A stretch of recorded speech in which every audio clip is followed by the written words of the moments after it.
on the rest of this panel. I have an incredible panel today that I'm blessed to be introducing. And the only reason why I got that right was because I decided to jump in with three close friends of mine. We have Amelia Taylor, strategic sales lead evangelist, and Reggie, who also emceeing RevCon. We have Luigi Prestonenzi. You'll know him as the co-founder, head of growth at Sales IQ. And we have Jen Allen, the head of everything at Challenger. Just kidding. The head of evangelist. I love just the head of all things. that are going to bite back. Like I got 3 texts because of how you introduced me. So we'll introduce her. I'll be the head of nothing after this introduction. Right. The head of evangelism. And you Yeah. know, they're all going to be speaking on a super interesting topic that I'm going to let Luigi and company frame here. But it essentially originates with ditching the buying process to focus on the sales process. Have at it, y'all. All right, thanks for the Okay. intro, Jared. And pretty excited to be on a cool panel with Amelia and Jen. So thank you all for joining us. So I just thought the best way for me to think about framing this up, because we are often told it's all about the buyer, think about the buying journey. But the challenge that we're facing at the moment is Q3 for this year has been pretty tough. Economic climate is impacting deals, sales cycles slowing down, more stakeholders are getting involved. And as Jen will share, the more people involved in the deal, the less chance of getting it across the line. But the one thing that we need to think about is our buyers don't often buy what we sell every week, every month, or every year. It's sometimes a purchase they've never made, right? So when we think about saying the buying journey we need to follow, in some cases, they don't know how to buy what we sell, right?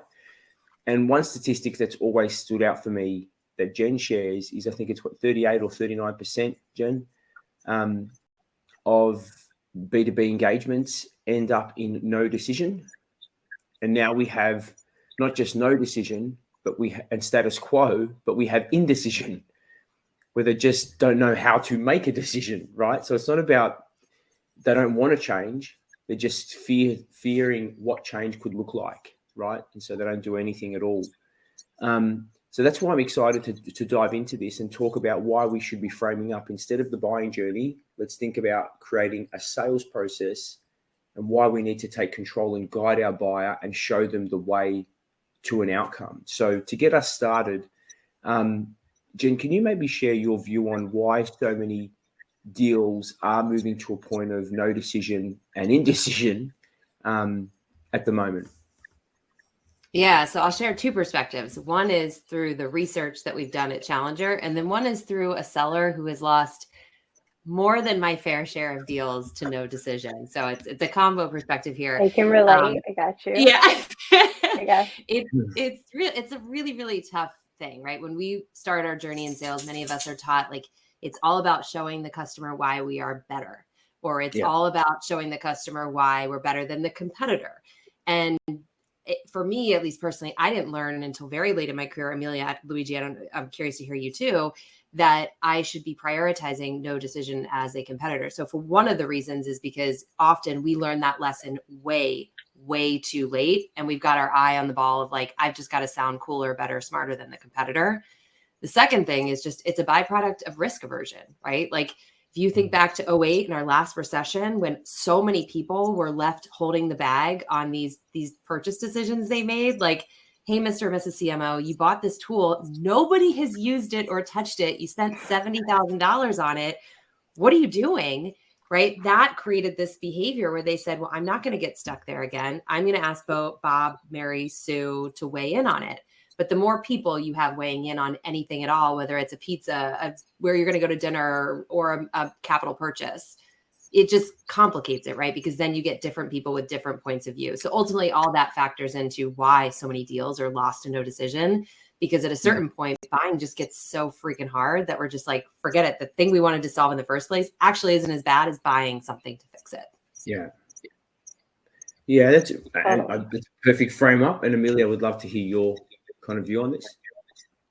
Anyway, it's so true. The more people that you want to toss together, the more opinions there are. And if you want to put a lot of salespeople in a room, you're going to have a shit ton of opinions. I'm sorry if I'm not allowed to cuss, sorry.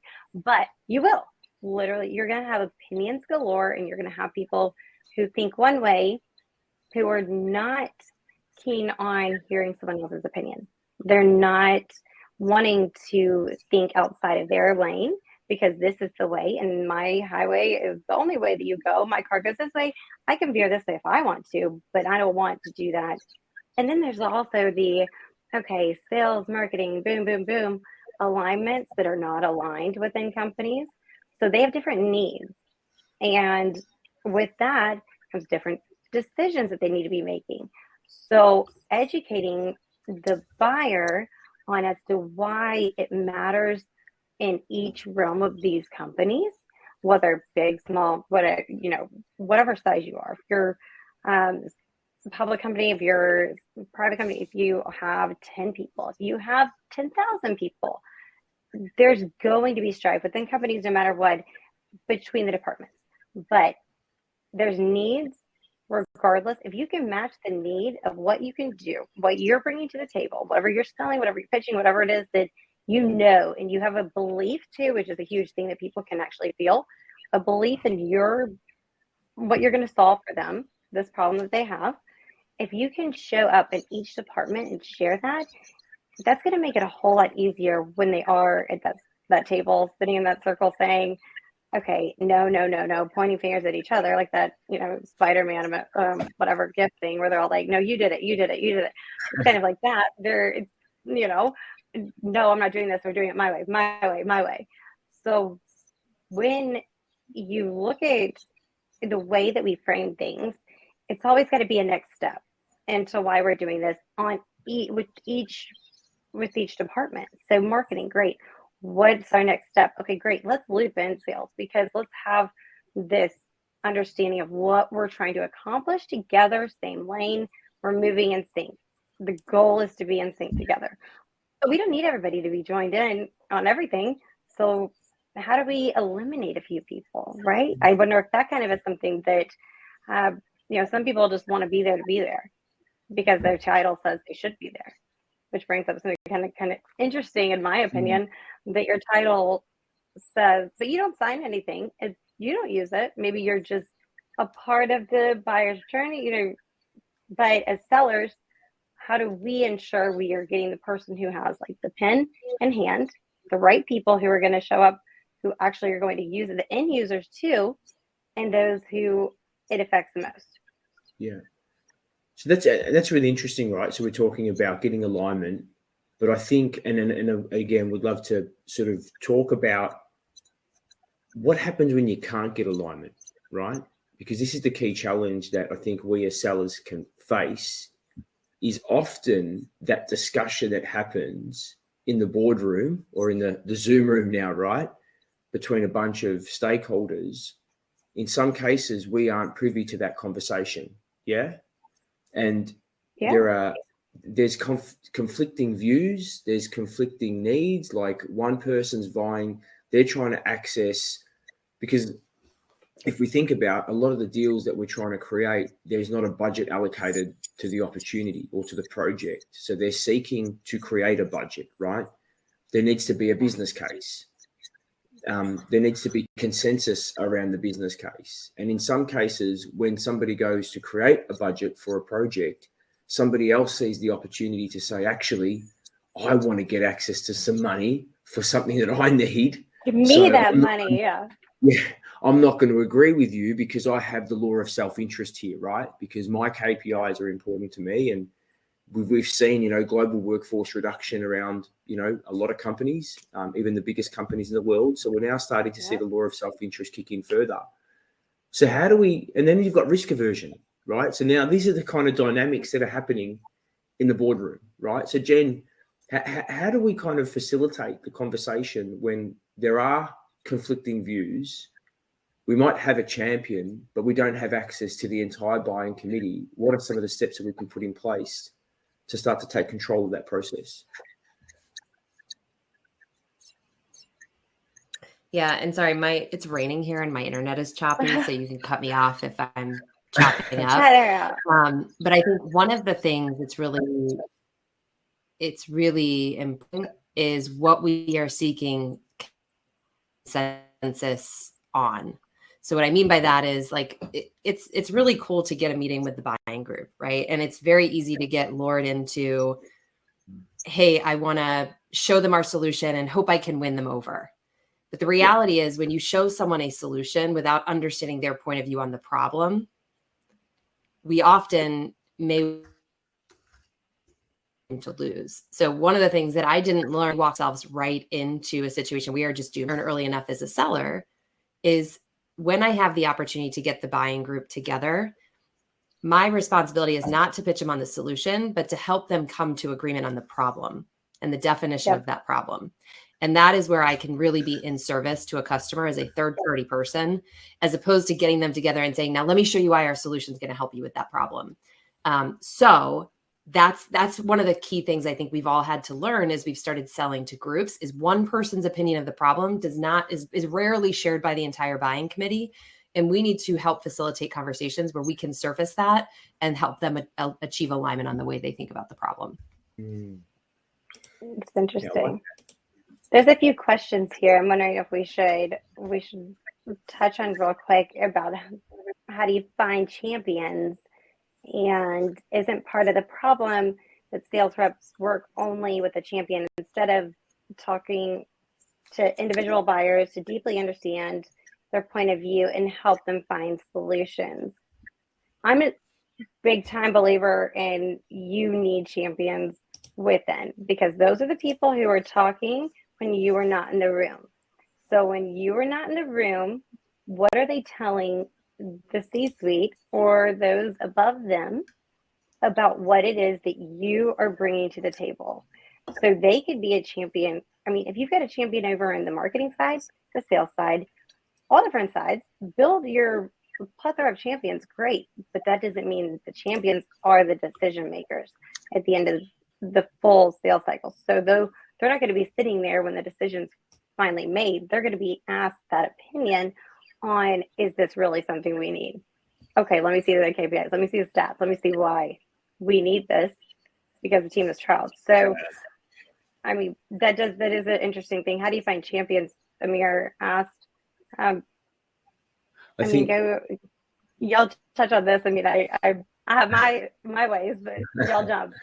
Yeah, well, I think at some point, right, and you've got to think about, this is where I think salespeople need to give more consideration before they start a pursuit, right? And instead of rushing into an opportunity, we've got to be given consideration to who is the person that this problem is affecting the most to start with. And then from a derived value perspective, where is the downstream impact that this problem could have on other people in the organization that's impacting their KPIs and performance, right? When you start the priority of it. Yeah. And when you start to give consideration of those challenges and you start to kind of map that out, it allows you to then say, right, this is now my acquisition strategy. I'm going to engage with this person because I know this problem is probably top of mind for them. It's a whiteboard problem. You know, they're really giving it's affecting business performance. And there's my secondary person that's also, it has a derived impact on. So I'm going to multi-thread. Yeah. And this is, again, why we need to consider it. We multi-thread. But it's that very first meeting that we have with our prospects or with that champion when we've already got an idea on who else needs to be there. And this is where I think... They'll give you the secrets, right? They'll tell you hey, we need to toss in this person, oh, they've got buying power. You know, those relationships are huge. Yeah, and again, this is where we need to be ditching the buying process and start to guide them and say, hey, historically, when you've executed X or previously when you've implemented B, who else was involved in the process, and does it make sense for us to bring them into the conversation, right? And we've got to start to frame up exactly how the process needs to be structured in order for us to get progression, right? In order for us to start to build that business case for change. So I'd love to hear your opinion. Add those next people in, right? Add the next people into the next step, because there has to be a next step for there to be progression to begin with. You leave it open-ended, You're part of that 38% that's gone. Yeah. This is good. So Dale's got a question. Is that not a buying process? Right. But is that their buying process, or are we creating the buying process through the sales process, Dale? Oh, what you think, Dale? Okay. Should be their buying process. Okay. He's asked that he's put a challenger question out there. What do you reckon, Jen? You're challenging us, Dale. We like it because the challenger herself is here. So let's get Jen's take. Look, I think when we are looking, oh, sorry, go ahead. No, you go. You're good. You know what? I'm gonna pop out and pop back in. My internet is cutting in Okay. out so bad. Trust me, I'll be right back. You guys Okay, debate it, come back. and then You're good. I'll be right back. She's Okay. not leaving, All right, y'all. Dale, She's not Dale, leaving. Our sales process only matters to the sales company. It's an interesting position, Dale. I get it. But then if our sales process only matters to the sales company and we are fundamentally selling something to somebody that's never bought or hasn't bought for what we've sold for a while, right? Then how do they know what the process needs to look like?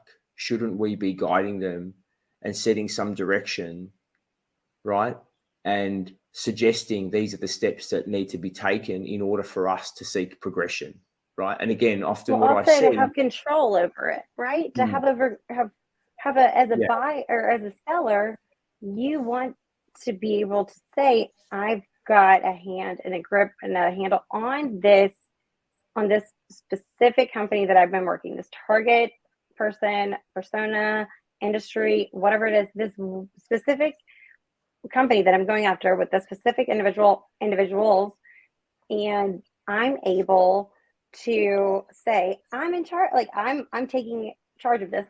I'm okay. We're moving forward this way. I am a big time I guess let's say I'm going to just toss out there. I'll assume things for their sake, or I'll say for the sake of simplicity, let's do this as an assumption of what we're going to do next moving forward, because I'm making that simplified on the buyer side, but really it's simplifying things for me too as a seller, because it's moving things forward. There's progression.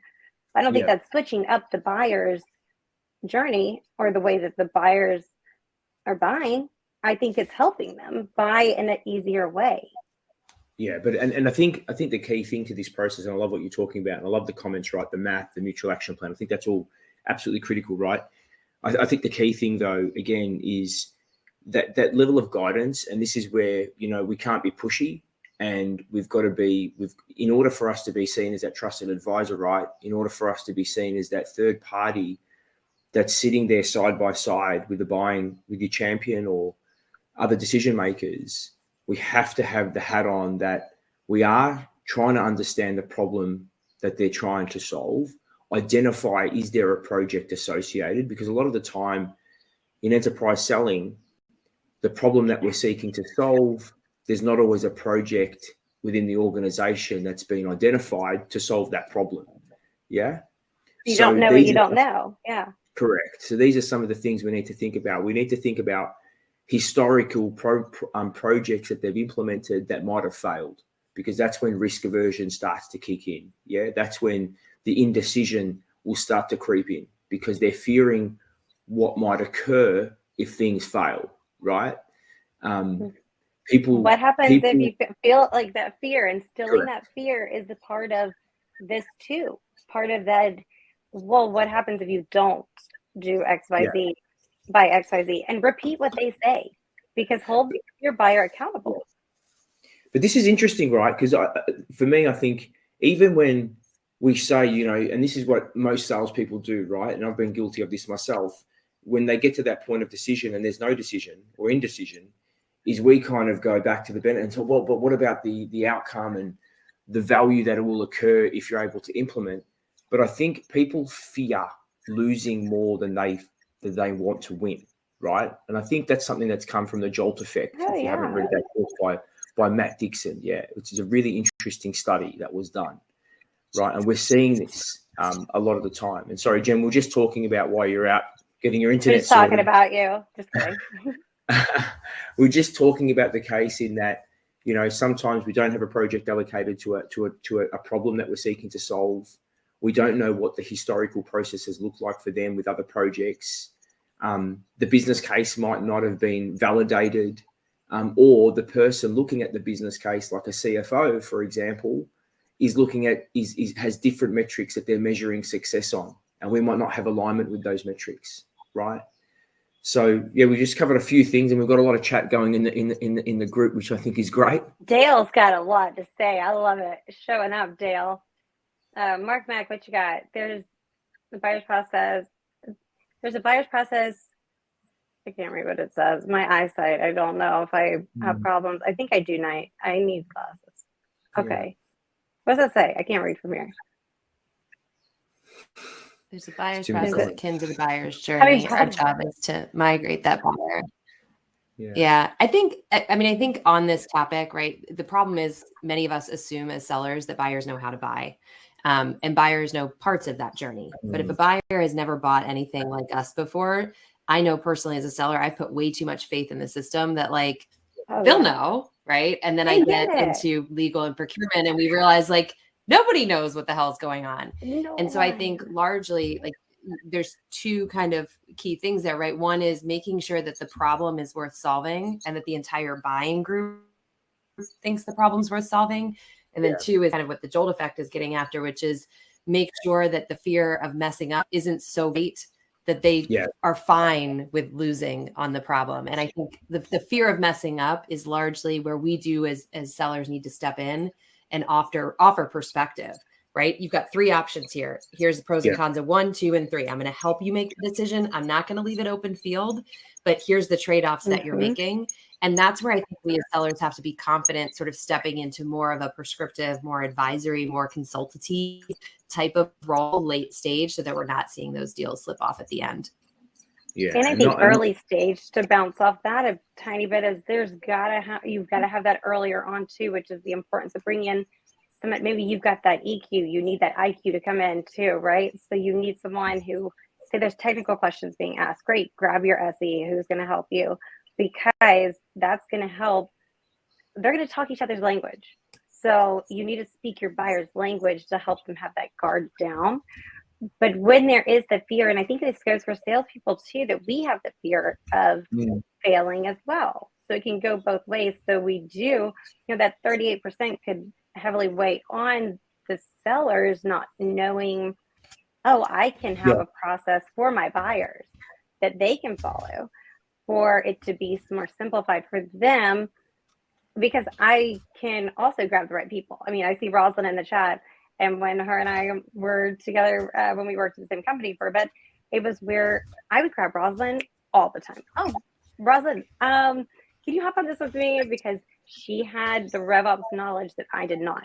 And that being said, that gave so much credibility in the buyer's journey, which supported the seller's journey of helping the buyer get to where they needed to go with having, okay, here's the options here. This is what we could do, or let's try, what about this? And then also letting them have a say is a big thing. Letting the buyer have something that they can also say, this is a great, I don't know. And then you're getting more information out of them we get that as sellers. You give people an option, two things.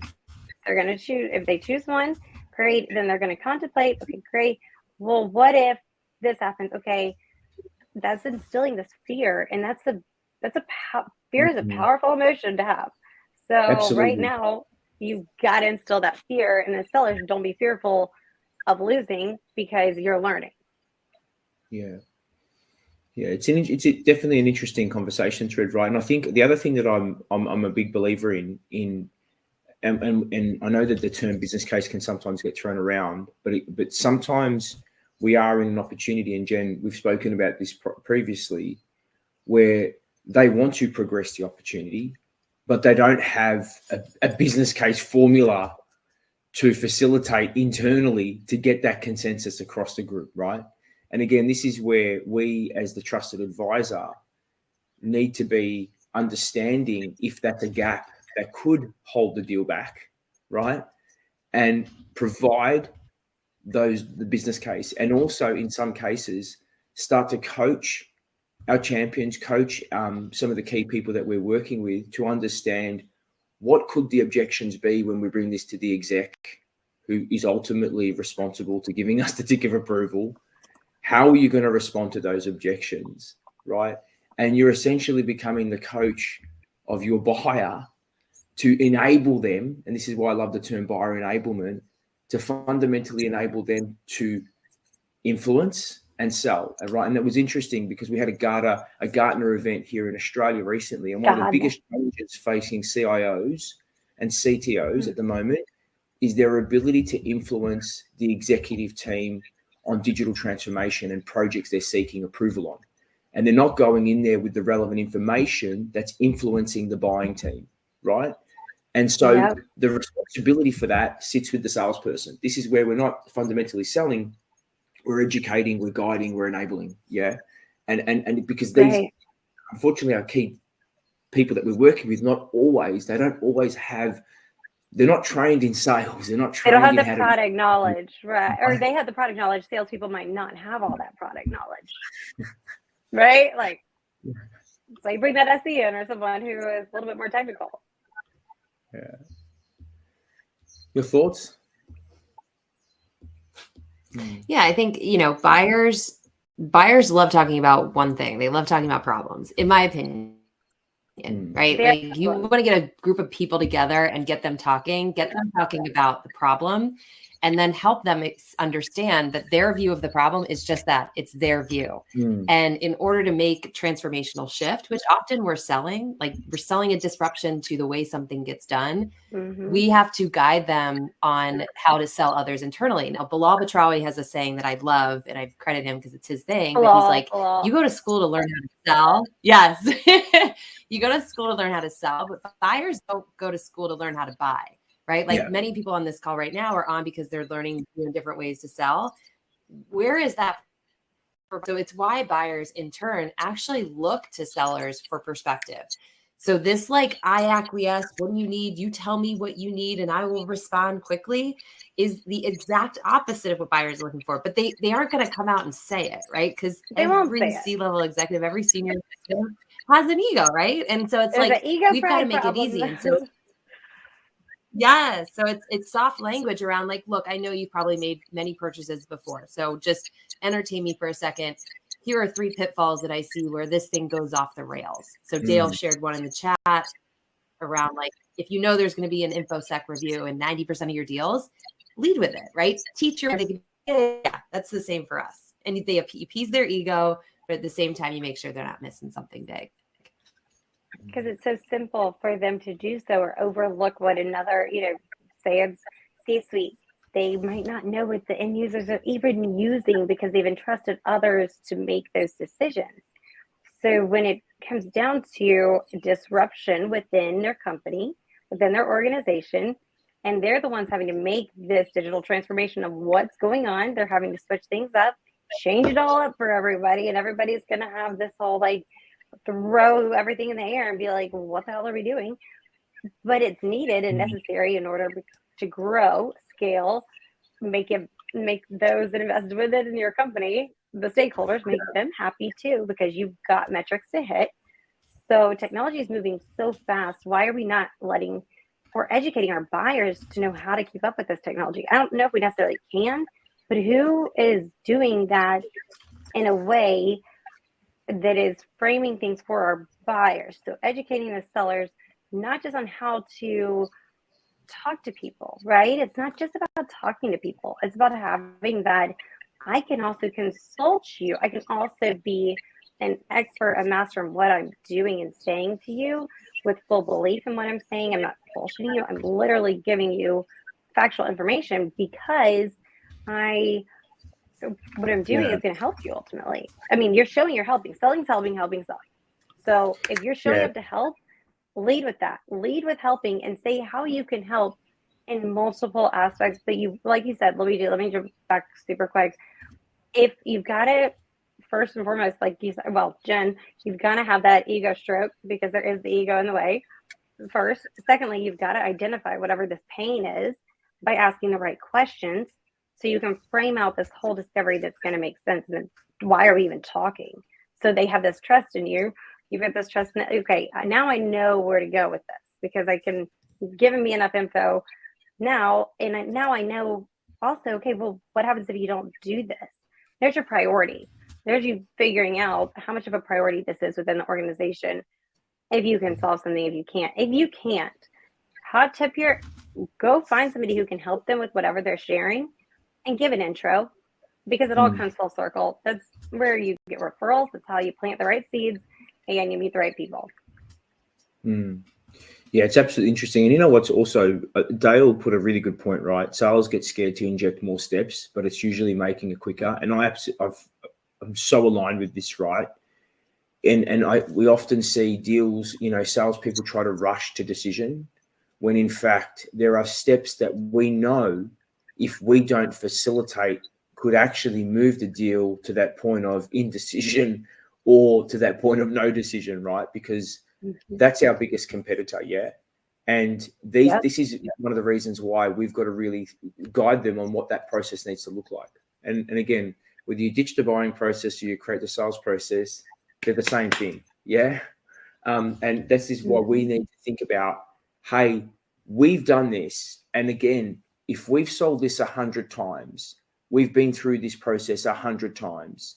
We know what works. We know what are the steps that are required to get exec endorsement, to get the buying committee aligned on the project, to get them on, on the problem. What are the steps? Maybe we need to inject a workshop to really scope out what that problem is, to build the business case for change, right? And I'm not talking about transactional deals here, yeah, like $500,000. I'm talking about deals that of significance, right?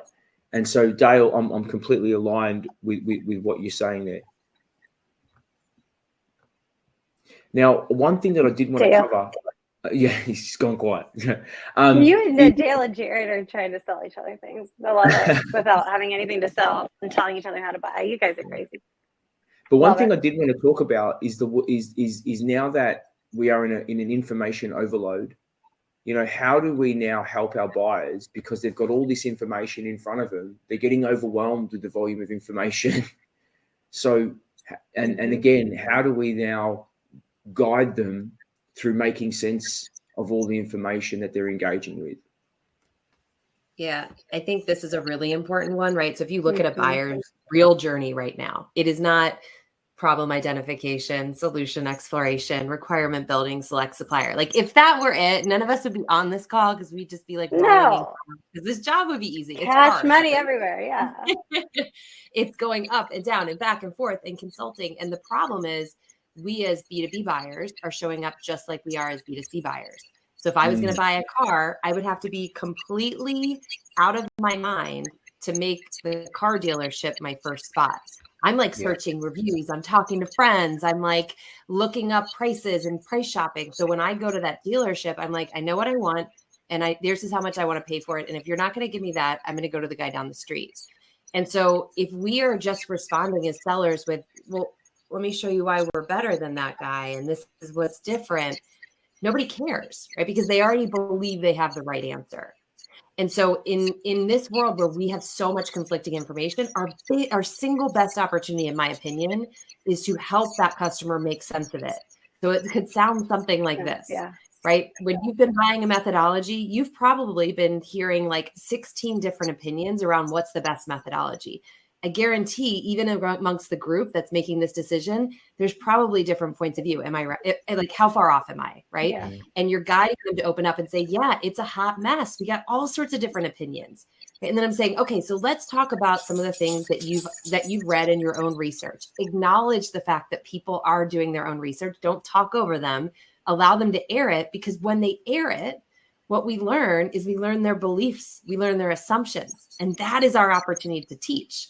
Because now we know, if they're like, well, I think we need to do this because it's the fastest way to get to there, I can then start working them back and unwinding those assumptions and beliefs. But if we never that yarn, unwind that yarn completely. The ball of yarn. If we never ask questions, we can't understand what we need to unwind. And so we're competing against the unknown. So I think, Luigi, to your point, like, going in and being able to say, like, I acknowledge you've done research. I'm not trying to tell you you're wrong, but engaging in that conversation in a way that allows us to understand what are the assumptions underlying the decisions they think they need to make.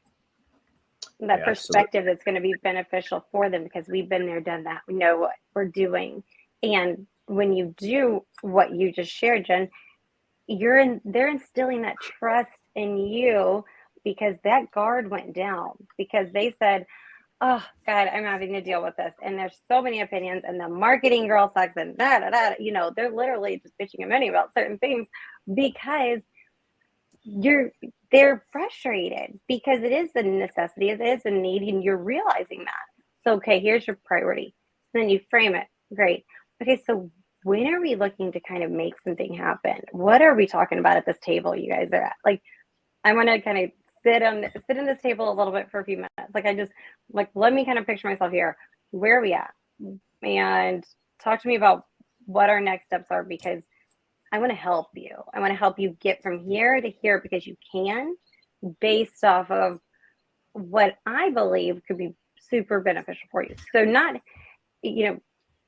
having this whole all or nothing, boom, this is what we're going to do. One person decides, even though we're all conflicted, then you're just going to have strife within the company and the organization to begin with. Continuing on, there's not going to be that alignment between these teams.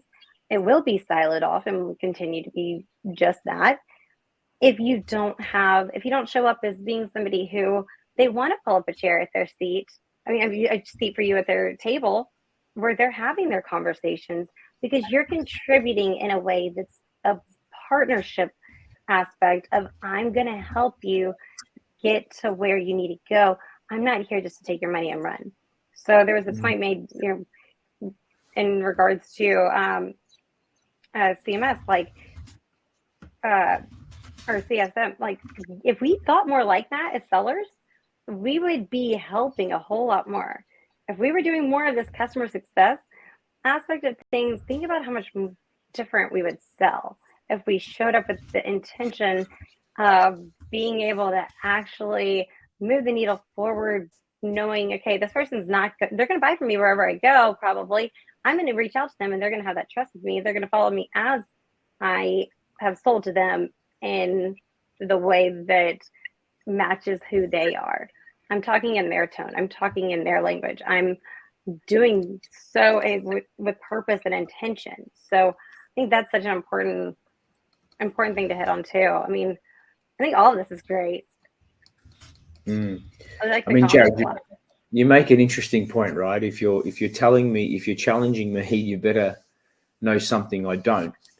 But the reality is, if I don't know something that you don't, why am I even in the room with you, talking to you about your problem, right? Why are we here? Yeah. So this is where I think the challenge is, and this is where I think, we as a profession have made it actually a little bit harder for ourselves, because we don't educate certain sellers enough, and they're going into a sales conversation not able to teach, not able to provide any insight. And that's why they fall back on, I'm going to sell features. I'm going to sell, go back to feature and benefit selling. And we actually have to really reconsider our position to say, our buyers are busy now than ever before. We've seen some of the data to say, as soon as the COVID kicked in, meetings have gone up. Buyers don't have as much time anymore, and they don't have time to educate the seller on what they should already know, right? And the problems that they have, and the way the business makes or loses money. Yeah. And execs really fundamentally only care about sort of three key things. Yeah. Profit, reducing cost, minimizing risk. So when we know all of that, and we're not able to provide a point of view around that, it makes it very difficult for us to get a seat at the table.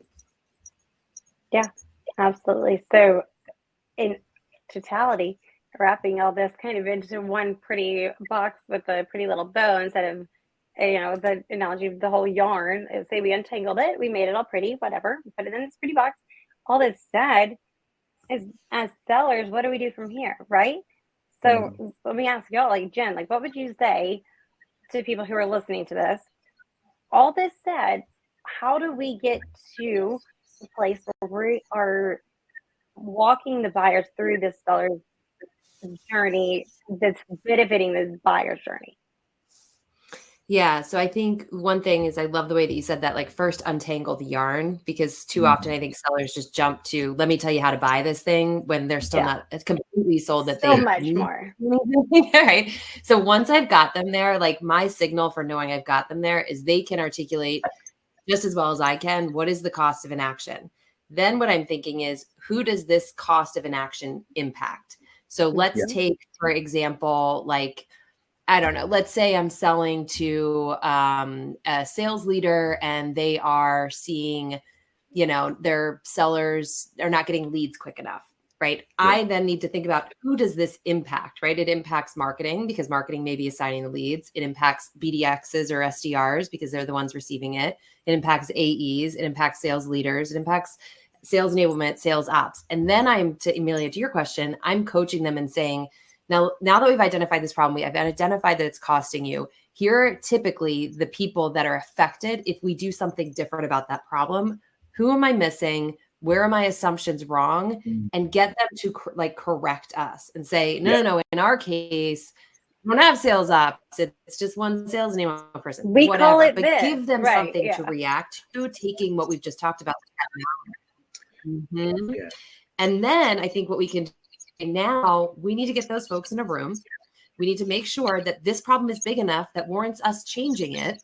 And then if it is, we need to follow these next 4 steps before we could ever go live on something. So that's going to take us about probably 3 months. How does that sit with you? Right. And then again, look to verify, look to get corrected. That's at least how I would think about it. Yep. Verify and corrected. Absolutely. I like that.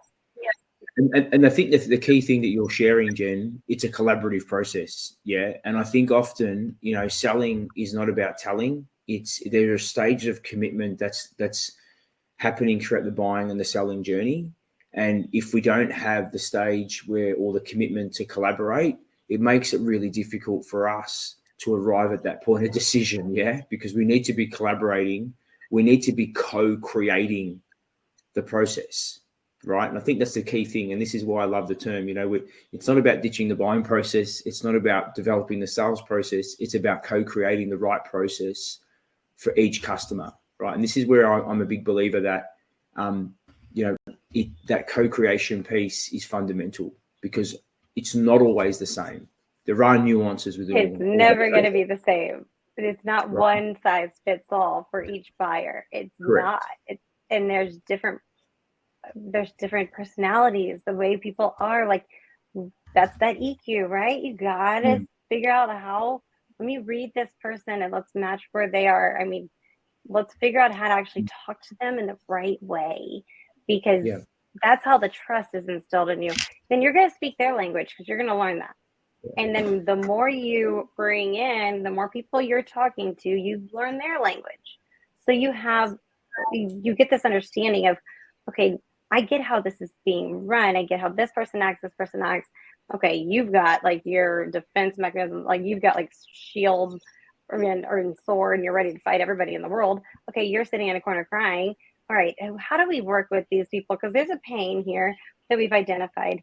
So how do we collaborate and make sure that everybody can put down their weapons or wipe their tears, because everything is fine. I'm here to guide you through this, but let's talk about it. Let's talk about it in your language, because I've done my research and I know my next best step, one step at a time. I know the next thing I need to do in order to ensure we're collaborating together, opposed to fighting each other on either side of what's going to be for the betterment of the org altogether. Doggy wants to talk about it. Doggy agrees with you. Dog knows. The doggy knows. Y'all have any questions? Let's hear questions. What you got? I don't know how much time we have. I should know this. I think you're the MC. I think we're on. I think that's it. I think we ran out of time. Over and out. That was like a mic drop moment from Amelia. They're from the dog. No, it was a mic drop moment. The dog barked and was like, done. You guys are done. That's what just happened. Okay, so thank you all. If we're still live, thank y'all. Y'all are great. And over and out.